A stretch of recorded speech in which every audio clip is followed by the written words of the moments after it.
সাল্লামকে নিয়ে কটূক্তি প্রতিবাদ ও দায়ীদের দ্রুত গ্রেপ্তারের দাবিতে আগামী সোমবার ৩০ সেপ্টেম্বর রাজধানীতে বিক্ষোভ মিছিল ও সমাবেশের ডাক দিয়েছে হেফাজতে ইসলাম বাংলাদেশের ঢাকা মহানগর শাখা। এদিন বিকাল ৩টায় বাইতুল মোকাররমের উত্তর গেটে এই কর্মসূচি অনুষ্ঠিত হবে। এতে প্রধান অতিথি থাকবেন হেফাজতের মহাসচিব আল্লামা শায়খ সাজেদুর রহমান।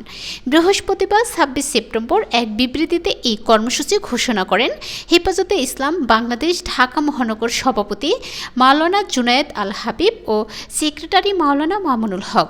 এতে তারা বলেন, ভারতের মহারাষ্ট্রের হিন্দু পৌরোহিত রামগিরি মহারাজ কর্তৃক রাসূল সাল্লাল্লাহু আলাইহি সাল্লাম এর নামে জঘন্য কটূক্তি এবং বিজেপির সাংসদ নীতেশ নারায়ণ রানে কর্তৃক তাকে সমর্থন করার ঘটনায় বিশ্বের সর্বস্তরের ধর্মপ্রাণ ও নবীপ্রেমিক মুসলমানদের অন্তরে আগুন জ্বালিয়ে দিয়েছে।